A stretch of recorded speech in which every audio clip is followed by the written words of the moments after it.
In this video, we'll talk about how to secure your digital life, and in particular, password safety with password managers. This video is brought to you by the National Cybersecurity Training and Education Center out of Whatcom Community College. The creation of this video was funded by a National Science Foundation Advanced Technological Education grant. My name is Philip Kreger. I'm an Associate Professor of Cybersecurity at Embry-Riddle Aeronautical University in Daytona Beach, Florida. So in this short video, we'll talk about password safety, how to generate secure passwords, and how to store them. If you're using a computer and you have accounts, whether they're websites or gaming accounts, you know that you use a username and passwords to log in. You probably have many different and a diverse array of types of information stored online. For example, store accounts, your gaming accounts, or your school account, and probably the most sensitive are your bank accounts. And one of the first things I do in my introductory cybersecurity classes is I do a survey of students and I ask them, of all the accounts you have, how many distinct passwords do you use? And every semester, I usually get 3 to 4 passwords that students say they use for all of their accounts, no matter how many accounts that they have. And it could be in the dozens. And then I ask them why they only use that many accounts. And I get a couple of explanations. The first is, well, if you use more than 3 or 4, they're difficult to remember them all. And the second is, well, you know what? I really don't care. But you really should, and I'll show you why. Here we have a list of 16 different accounts in a theoretical situation. And let's say just on these 16 that you use 3 or 4 passwords. And some of these accounts you may not consider very sensitive. And therefore, you don't create a really unique and strong password for these accounts. Somebody takes your Foot Locker account and is able to guess the password. That means that any other account that uses the same username and password, for example, Aeropostale or Apple or Macy's, that means that that person can reuse that username and password and gain access to information. So let's look at my situation. I have over 300 accounts. Now, I've been online since the start of the web, 1994, so I don't always use those accounts, but I do have them. Every account has a strong and unique password. That means that there are 300 passwords. And guess what? I don't remember any of the 299 passwords, but I only have to remember a single password because I use an application called a password manager. So what is a password manager? There are actually many password managers, and some of those are free. And most of them can be installed in any web browser, on any computer, on any operating system, and also your smartphone. And the whole idea behind the password manager is it can generate complex passwords for you. So complex that they're the kind of passwords that you're never going to remember. But even more importantly, the password manager will remember all of your passwords so you don't have to. The only password you have to remember is your password manager password. So regardless of the number of accounts you have, all you have to do is to remember that one password. So you may ask yourself, what's the big deal about using strong and unique passwords? Well, I've got here an example of how a hacker can break passwords very easily. Now, as it turns out, passwords aren't stored in something called clear text. Let's say the password 1 is not stored as password 1, so it's easily readable. However, they are stored in an encrypted form. However, there are tools that allow the hacker to quickly try to guess thousands of passwords every second. So what I've got here is an example where I will show you how that's done. So I have a list of 30 passwords, and I'm just going to run this for a few seconds, and I'll show you how quickly the passwords can be guessed. So the password cracker is called John. That's an application.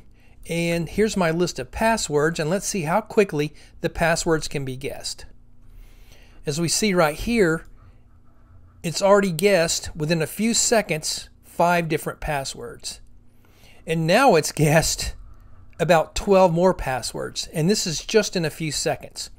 And if you look over to the left, these aren't particularly complex passwords, but some of these may be passwords that somebody might use for an account that they don't think is that important.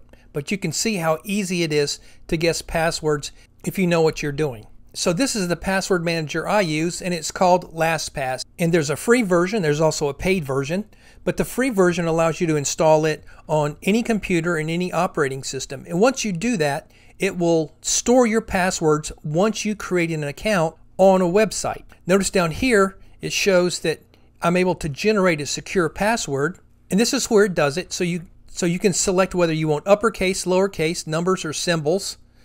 You can make it any length password you want, and LastPass will randomly generate a password of any length you indicate using either uppercase, lowercase, numbers, or symbols. And if you look at the complexity of this password, this is something I'm never going to remember. But I don't have to remember it because the password manager is going to remember it for me. But that's a very strong password. So what are some good password habits? Of course, you should generate and use strong, unique passwords. If you have 50 accounts, you should have 50 strong and unique passwords. Never reuse a password. And of course, to make these passwords strong, you should use a combination of uppercase, lowercase, numbers, and special characters. And also, the longer the password, the less easy it is to guess, even if you've got some automated means of guessing passwords. And here's an example of a strong password. There's no way I'm going to remember that, but with the password manager, I don't have to. You could also generate and use something called a passphrase. And a passphrase is just a series of randomly selected common words which you can visualize.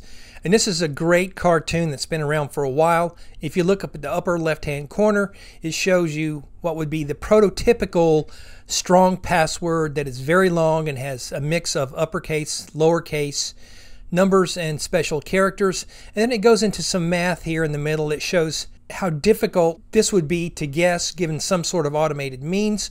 But the other issue with such a password, as you see on the upper left hand corner, is they're difficult to remember. So you either have to use a password manager, which is fine, or you have to remember it, which is very difficult, or you have to write it down. In the bottom left hand corner, it shows you an example of a very good passphrase. And notice there are 4 random common words that were selected. Correct horse battery staple, which actually is fairly easy to remember because you can visualize it. And then you move over to the right and it shows you how difficult this would be to guess using some sort of automated means. And it's actually much more difficult, even with an automated means of guessing, to guess the passphrase as it was the seemingly more complicated password. I encourage you to use a password manager because my password manager has made my life much easier. I no longer have to rely on my memory in order to remember all of those 300 accounts. I also urge you to use something called two-factor authentication when it's available. Now, I'm not going to go into that now, but I will go and describe that in more detail in a later video. What are some other good password habits?